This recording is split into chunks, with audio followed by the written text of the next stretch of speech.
오늘은 여기 화면에 주보 내용을 이렇게 기록했습니다. 그러니까 주보나 화면을 보시면서 보겠습니다. 이 에스더는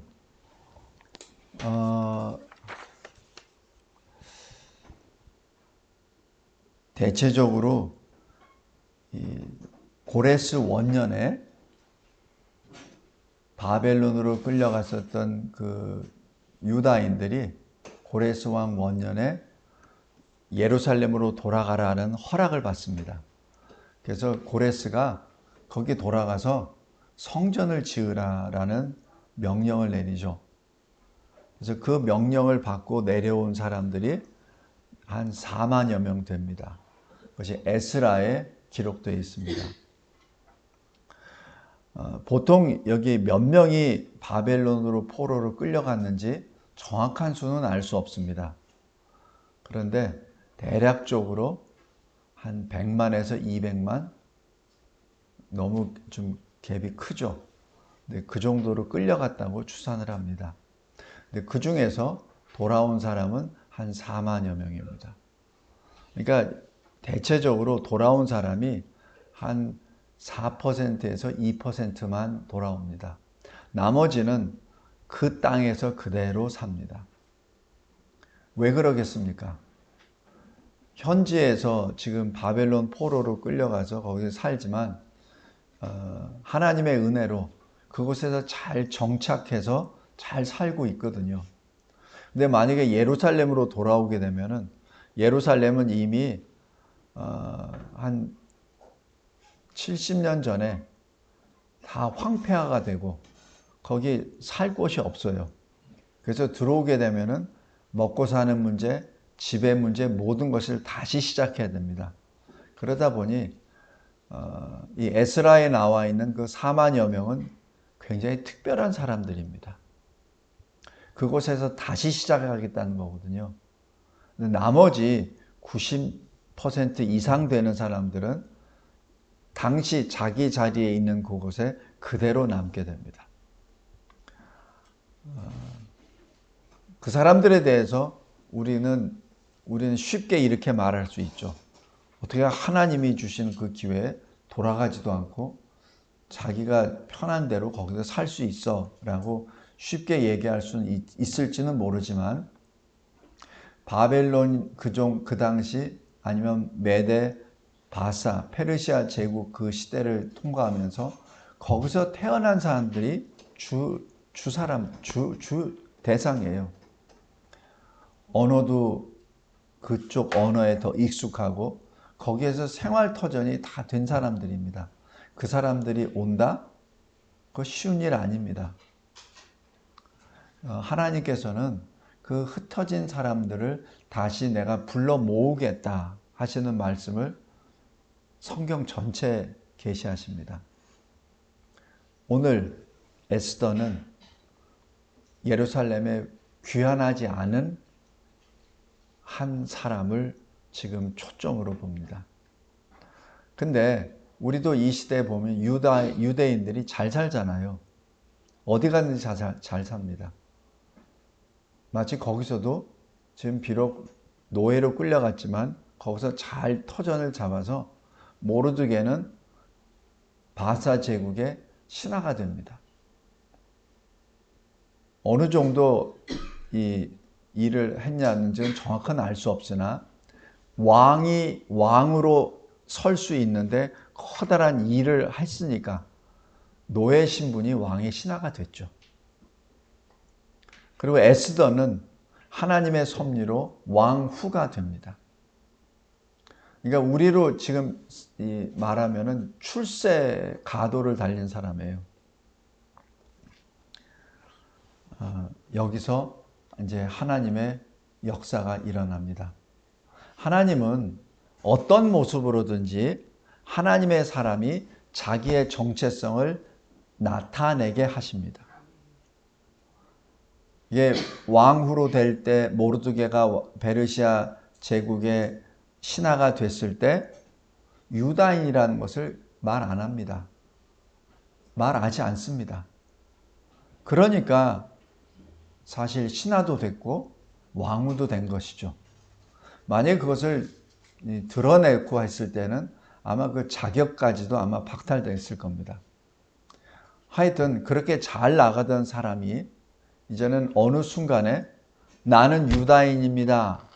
나는 여호와 하나님만을 섬기는 하나님의 백성입니다라고 고백할 때가 있다는 얘기죠. 모르드게도 마찬가지 그러한 사건을 직면하게 됩니다. 아말렉 사람 하만이 그 등장인물이죠. 다음 화면 잠깐 보세요. 아말렉 사람이 누구죠? 경우가 다음 화면 눌러주세요. 이 신명기 25장에 보면은 아말렉이 출애굽 이후에 이스라엘 백성들이 광야를 행진할 때 뒤에 처진 이스라엘 백성들을 공격하는 하나님을 두려워하지 않는 종족으로 기술이 됩니다. 그래서 사무엘 하에 보면은 이 아말렉을 진멸하라라는 명령을 사울 왕에게 허락하죠. 근데 사울 왕이 그를 사실 부분 순종만 합니다. 부분 순종은 불순종입니다. 그래서 이 일로 인하여 이 사울 왕은 더 이상 왕의 자리에 있지 못하게 되죠. 다시 전 화면으로 해주세요. 이 하만이 어떤 모습이 되었든지 이 에스더에는 배경 설명은 없으나 왕의 다음 실력자로 두각을 나타내죠. 그래서 이 하만이 꾀를 냅니다. 왕의 모든 신하는 자기에게, 하만에게 무릎 꿇고 절하게 하십시오. 만약 그렇게 되면 왕의 권한이 하늘보다 높아질 것입니다. 아마 그렇게 아부 섞인 말을 했을 거예요. 그러니까 왕이 좋게 여겨서 그것을 왕의 명령을 하달하게 되죠. 그러니까 왕의 모든 신하는 하만 앞에 무릎 꿇고 절을 해야만 성에 들어갈 수 있습니다. 이때 모르드게가 하나님 앞에 다시 이것이 테스트가 되는 거죠. 네가 여태까지 하나님의 백성임을 숨겨왔는데 너는 지금 이때 어떻게 하겠느냐는 얘기죠. 이때 이 모르드게는 자기 스스로는 어느 누구에게도 무릎 꿇고 절할 수 없는 유다인 하나님의 백성임을 여기서 선포합니다. 성도 여러분, 우리가 이제 이 마지막 때에 가면 갈수록 이렇게 우리 스스로 우리의 정체성을 드러날 때가 생깁니다. 만약에 드러내지 않잖아요. 그러면 우리는 세상 사람들과 똑같이 살아가는 수순을 밟을 수밖에 없습니다. 주일날 예배 나오는 것도 마찬가지입니다. 전도의 현장에 우리가 서는 것도 마찬가지예요. 우리가 하나님의 사람임을 나타내는 그 표이죠. 이 모르드게는 그것을 단행을 합니다. 이때 이 하만이 모르드게가 유다인이라는 것을 확인한 다음 페르시아 제국에 있는 모든 유다인을 한 날 다 죽이려고 꾀를 내죠. 그것이 사탄의 괴계입니다. 어떻게 하냐면 왕에게 은 1만 달란트를 줍니다. 그리고 유다인을 죽일 수 있는 권한을 받습니다. 성도 여러분, 이게 있을 수 있습니까? 돈을 주고 어느 한 종족을 다 진멸하라는 권세를 받을 수 있냔 말입니까? 있을 수 없는 일입니다. 근데 가능합니다. 왜? 유다인의 신분 자체가 정상적인 시민이 아니라 하나의 노예이기 때문에 그렇습니다. 하나의 물건이기 때문에 그렇죠. 성도 여러분, 우리가 예수를 믿는 그리스도인이라는 것을 숨기고 살 때 예수를 믿는 것 때문에, 믿는다는 것 때문에 박해를 받을 때가 반드시 속히 옵니다. 왜냐하면 주님이 반드시 속히 다시 오실 텐데 그 오시기 직전의 현상이 예수 때문에 박해를 받는 것이기 때문입니다. 유다인도 마찬가지입니다. 자기들이 아무리 거기서 권세를 입고 페르시아 제국, 바사 제국에서 잘 먹고 잘 산다 하더라도 유다인이라는 것 때문에 죽임을 당할 때가 있다는 것을 이 사람들이 잊어버린 것이죠. 그리고 여기 하만이 은 1만 달란트를 줬다고 하는데 자료에 의하면 이렇게 나옵니다. 바사 제국, 페르시아 제국 1년 수익이 은 1만 5천입니다. 달란트. 그러면 1만 달란트의 액수가 얼마 정도 되겠습니까? 엄청난 액수입니다. 그래서 왕이 1년 세금으로 걷어들이는 거에 3분의 2 정도 주겠다고 하니까 그냥 그걸 허락해버린 거죠. 이때 모르드게가 행한 것이 무엇이죠? 보통들 같으면은 아마 이 유다인들을 결집을 해서 뭐 도망을 가든지 아니면 어떤 대책을 수립을 할 거예요. 그런데 이때 모르드게 한 것은 회개 기도입니다. 공적으로 회개 기도하는 겁니다. 성문 안에서, 성문 밖에서 이 못을 찢고 베옷을 입고 재를 머리에 뿌리고 대성통곡을 합니다. 대성통곡한다는 얘기는 하나님 앞에 기도하는 소리를 누구든지 다 들은다는 얘기 아닙니까? 그죠? 이 모르드게가 하나님 앞에 회개 기도할 때는 아마 바벨론의 포로로 끌려가기 전에 유다인들이 하나님을 떠났다는 그 사실부터 시작해서 조상들이 범한 죄로부터 자기가 범한 죄, 자기가 여태까지 유다인의 신분을 숨기고 이렇게 잘 살아왔던 그 이야기까지 아마 전부 다 토설해냈을 겁니다. 근데 이 모르드게만 한 것이 아니라 수산성에 있는 모든 유다인들이 똑같은 모습으로 다 그렇게 한 것이죠. 성도 여러분, 우리가 어떤 환난을 당하고 어떤 어려움을 당할 때 무엇을 해야 됩니까? 먼저 회개 기도부터 해야 됩니다. 그러지 않고 내 문제를 하나님께 회개 기도하지 아니하고 내 문제를 세상 사람들의 방법으로 해결해 나아간다면 그것은 끝도 절도 없어요. 내 재물에 대한 문제라든지 아니면 내 어떤 신분에 대한 문제라든지 아니면 내 건강에 대한 문제라든지 아니면 내 자녀에 대한 문제라든지 무슨 문제든지 어떤 문제가 닥쳤습니까? 그럼 가장 먼저 하는 것이 하나님 앞에 회개 기도입니다. 그것이 우리가 해야 될 일입니다. 지금 모르드게는 그 회개 기도를 하고 있는 거예요. 그런데 이 자기 딸처럼 키웠었던 에스더는 왕후인데도 불구하고 모릅니다. 지금 유다인들이 어떤 상태라는 것도 알지도 못해요. 그냥 왕으로 평안하게 잘 있는 겁니다. 이것이 또한 아이러니입니다. 자기 아버지와 같은 모르드게가 지금 성문 밖에서 그런 모습으로 있다는 것을 듣고 왕후가 사람을 보내죠. 어떤 일인지. 그러자 모르드게가 이렇게 간청합니다. 왕에게 나아가십시오. 유다인들을 살려달라, 구원해달라 간청하십시오. 그러자 이 에스더는 이렇게 답을 하죠. 왕의 허락 없이 왕 앞에 나아가면 죽습니다. 나는 벌써 한 달 동안이나 왕 앞에 나간 적도 없고 그래서 지금 만약에 나간다면 나는 사형입니다. 비록 내가 왕후지만 내 생명도 보존할 수 없습니다. 그렇게 하니까 모르드게가 당신은 왕후라고 하여 유다인들이 다 죽임을 당할 때 당신은 생명을 보존할 수 있을 거라 생각하지 마십시오. 만약에 당신이 이때 유다인을 구원하는 선한 일을 행하지 아니할 때는 하나님이 다른 사람을 통하여 유다인을 구원할 겁니다. 이것이 모르드게의 언약 신앙입니다. 왜 그렇죠?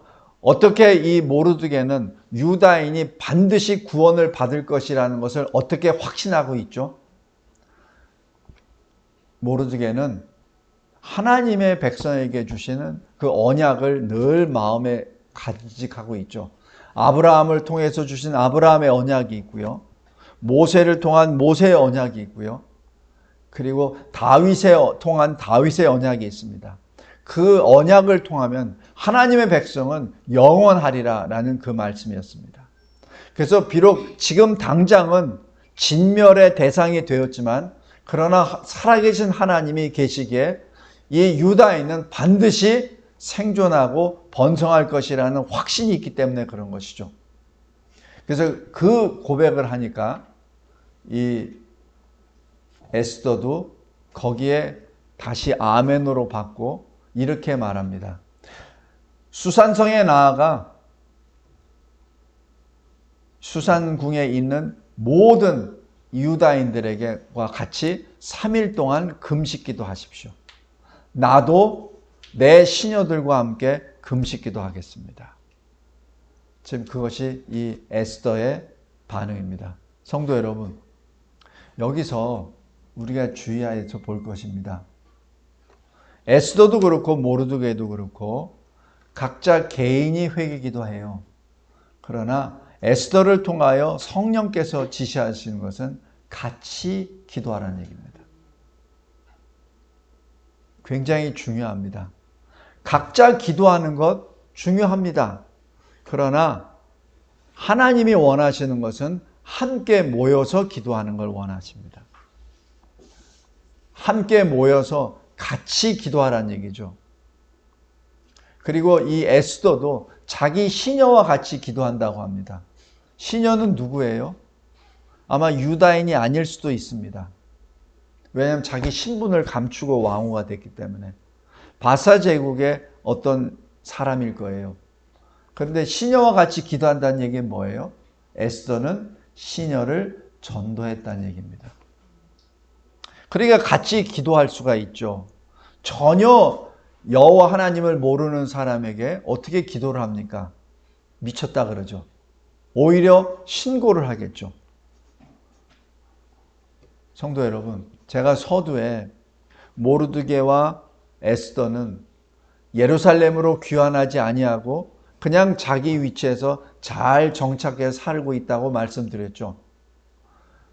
그러나 그들은 하나님을 전했습니다. 그리고 주변에 있는 사람들을 하나님의 사람으로 변화시켰던 사람들이에요. 비록 예루살렘으로 귀환은 안 했으나 이방 땅에서 하나님의 사람으로 살았던 사람들입니다. 그래서 에스더가 그렇게 표현한 겁니다. 그리고 에스더가 3일 동안 금식 기도를 하고 왕 앞으로 나아가죠. 그런데 하나님의 역사가 거기서 일어납니다. 왕이 에스더를 죽이는 것이 아니라 오히려 에스더를 더 사랑하고 에스더가 원하는 그 기도를, 원하는 간청을 그대로 다 받아줍니다. 세부적인 것은 에스더서에 기록되어 있고 결론적으로 유다인을 죽이려고 했었던 하만이 오히려 죽임을 당하고 그리고 유다인들은 다시 생명을 얻게 됩니다. 여기서 하만의 꾀는 뭐냐면 1월 13일 왕의 문서에 그 해 12월 13일에 유다인들을 다 죽여라 라는 명령이었습니다.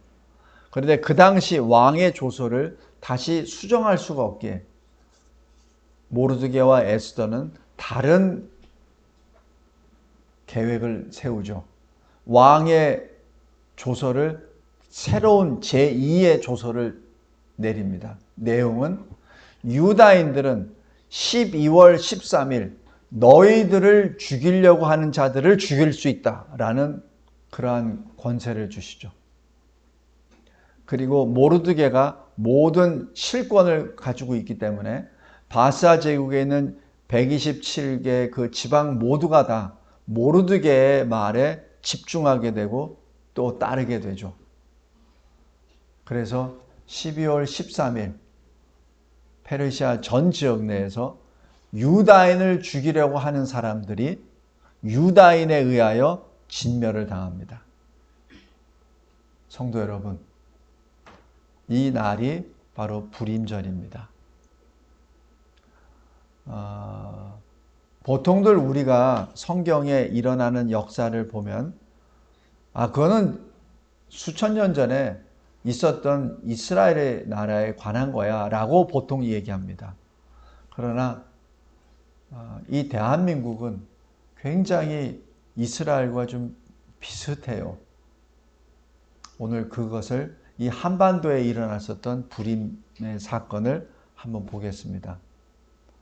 다음. 일제시대 일본 그 천황을 중심으로 하는 그 나라에서는 조선 내에 있는 조선 그리스도인들을 박해하기 시작합니다. 그래서 이 신사참배를 강요하죠. 이 신사라고 얘기하는 것은 일본이 만든 종교입니다. 그래서 일본이 만든 종교는 바로 천황이 신이요. 그리고 천황을 중심으로 해서 이 세상을 다스린다는 것이죠. 그래서 이 일본이 만주 사변을 해서 만주를 공격할 수 있는 것도 만주를 자기 나라로 복속시키는 것이 아니라 이때 어용 그리스도인들이 일본 그리스도인들이 이렇게 합니다. 저 만주 땅을 복음화하기 위해서 선교 차원으로 공격한다고 그렇게 둔갑을 시켜버립니다.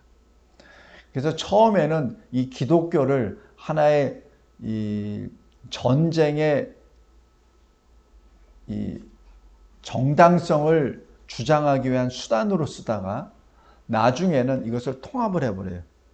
그리고 나중에는 일본의 신사에 복속을 시켜버립니다. 그래서 복속시키는 것의 하나가 바로 신사참배입니다. 그래서 1938년 9월 10일 조선예수교 장로회가 열려서 그때 일본 군인들이 포위하고 총칼을 들고 그 회장에 들어와서 신사참배를 긴급 가결시켜버립니다. 그래서 모든 조선에 있는 교회 성도들, 목사들은 전부 다 신사참배를 해야만 합니다. 그래서 신사참배의 핵심은 천황에게 절하는 것이죠. 오늘 여기 이 하만이 자기 앞에 무릎을 꿇고 절해야만 왕을 만날 수 있고 성에 들어갈 수 있는 것과 똑같습니다. 이때 기록에 의하면은 미국에 있는 선교사들이 항거를 합니다. 일부 이 조선에 있는 목사님들도 항의를 하죠. 그러나 힘에 굴복해 버립니다. 그래서 대다수가 동해안에 가결해 버립니다. 그리고 여기 사진에 보는 것처럼 맨 왼쪽에 있는 것이 신사참배하는 그 모습입니다. 그리고 신사참배로 끝나지 않습니다. 이 사탄은 하나로 끝나는 것이 아니에요. 하나를 양보하면 다시 둘을 요구하고 열을 요구합니다. 조선에 있는 목사들이 신사 제사장들에 의해서 한강에서 세례를 받습니다. 우리가 세례를 받는 것이 뭐예요? 성부, 성자, 성령의 이름으로 세례를 받잖아요. 그래서 거듭남을 그리고 하나님의 사람임을 나타내는 공적인 표이잖아요. 신사 제사장들이, 일본 제사장들이 조선에 있는 목사들을 한강에다가 집어넣고 세례를 줍니다. 침례를 하죠. 그것이 여기 오른쪽의 비참한 모습입니다. 성도 여러분, 처음에는 허리를 굽히라고 해요. 나중에는 아예 세례를 받으라고 합니다. 그럼 여기에는 목사들은 누구의 종입니까? 누구의 종입니까? 슬픈 역사였습니다. 그 다음, 그러나 이 신사참배를 끝까지 거부했었던 순교자들도 있었습니다. 그러나 그 수가 그렇게 많지는 않아요. 일본 정부에서는 신사참배를 거부하는 목사들, 장로들, 성도들을 체포해서 구금합니다. 그것이 약 3,000명이 됩니다. 제가 자료를 쭉 보니까 국민일보에서는 2,000여 명이 투옥됐다고 하는데, 제가 가지고 있는 이 사무엘 머펫 미국 선교사입니다. 이분이 쓴 The Christians of Korea 76페이지에 의하면 3,000여 명입니다. 저는 개인적으로 이 머펫 선교사의 데이터가 더 맞다고 봅니다. 이 3,000여 명이 투옥이 되고 그 당시에 50여 명이 이 일로 순교를 당합니다.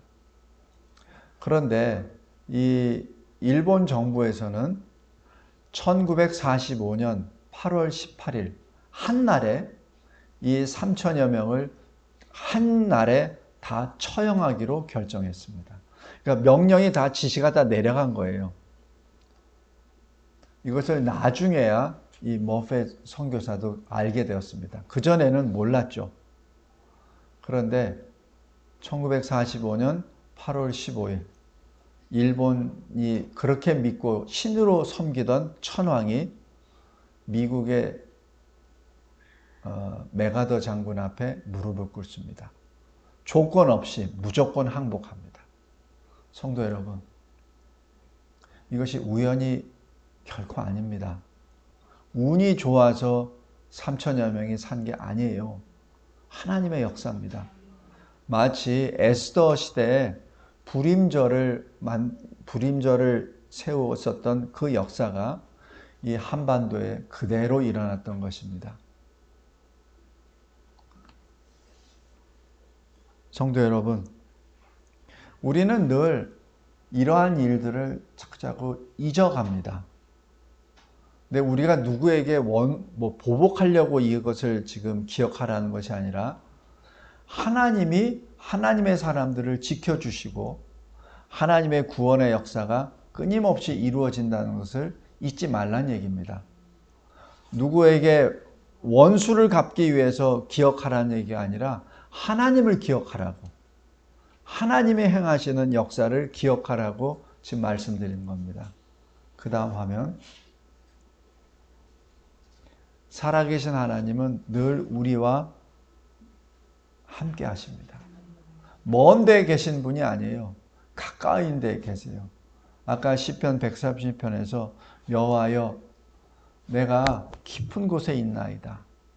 내가 깊은 곳에서 하나님을께 부르짖나이다. 그것은 내가 지금 깊은 곳에 흑암에 있지만 하나님이 내 옆에 계시기에 내가 그 하나님께 부르짖는다는 얘기입니다. 그러니까 그러한 하나님의 사람은 늘 소망이 있는 거죠. 비록 내가 흑암 가운데 있지만 내 옆에 하나님이 계신다는 것 때문에 내가 하나님께 기도할 수 있는 내가 특권이 있기 때문에, 그래서 그리스도인에게는 늘 기쁨이 있고 그리고 늘 감사가 있습니다. 그리고 항상 쉬지 않고 기도하는 것이죠. 이것이 데살로니가전서 5장의 그 말씀입니다. 하나님이 늘 우리와 함께 하십니다. 그리고 8월 15일 우리에게는 광복절이라 칭하지만 그것이 에스더의 불임절과 같습니다. 성도 여러분, 말씀을 맺겠습니다. 우리에게 일어난 일들, 과거에 일어난 일들, 우리 개인이나 나라에 일어난 일들, 교회에 일어난 일들, 잊지 말기 바랍니다. 왜냐하면 한순간 한순간마다 하나님이 역사하지 아니하시는 일이 없기 때문에 그렇습니다. 내 개인의 여정 가운데, 인생 가운데 어떤 환난을 당했습니까? 그렇다면 더욱더나 하나님 앞에 회개 기도하고 옆에 계시는 하나님께 부르짖으며 기도하는 우리 모두가 되길 바랍니다. 하나님은 우리에게 환난을 주실 때 죽이려고 주시는 게 아니에요. 살리려고 주신 겁니다. 여기 3천여 명의 이 그리스도인들이 투옥이 당했죠. 그 중에 50여 명은 벌써 순교를 당했죠. 왜 하나님께서는 그러한 환난을 허용하셨습니까? 하나님께서는 그 수많은 그리스도인들 가운데 3천여 명의 바알에게 무릎 꿇지 아니하는 사람을 선별해 주시고 그들을 통하여 하나님 나라를 세워 나아가신다는 것을 기억하라는 얘기입니다. 우리는 이 마지막 때에 살고 있습니다. 이제는 점점 더 교회 안과 밖에서 하나님을 대적하고 하나님을 배반하는 무리들이 많이 일어날 겁니다. 이럴 때 기억하십시오. 에스더 모르드게를 통하여 역사하신 불임절을 기억하시고 신사참배를 거부하였었던 당시 조선에 있는 그리스도인들의 그 순교와 그리고 하나님의 구원의 역사를 기억하시기 바랍니다. 하나님은 살아계십니다. 그 하나님은 우리와 함께 계십니다. 하나님 감사하고 감사합니다. 죽으면 죽으리라 이 신앙으로 생명을 얻었고 내가 결단코 사람이 만든 신사 앞에 일본의 왕 앞에 무릎 꿇고 절할 수 없다는 조선의 그리스도인들의 그 모습으로 하나님께서는 불임절을 그리고 이 한반도에는 광복절을 허락하여 주셨습니다. 하나님은 늘 살아계시고 늘 우리와 함께 동행하여 주시고 우리를 생명의 길로 진리의 길로 인도하신다는 그 사실을 늘 깨달아 알아 주 예수 그리스도의 이름을 부르며 승리의 깃발을 들고 나아가는 우리 모두가 되게 하옵소서. 특별히 이 종말의 때 우리가 가진 것, 그 믿음을 빼앗기지 아니하고 주님이 들고 계시는 면류관을 향하여 주의 이름을 찬송하며 한 걸음 한 걸음 걸어 나아가는 우리 모두가 되게 하옵소서. 예수 그리스도의 이름으로 기도드리옵나이다. 아멘.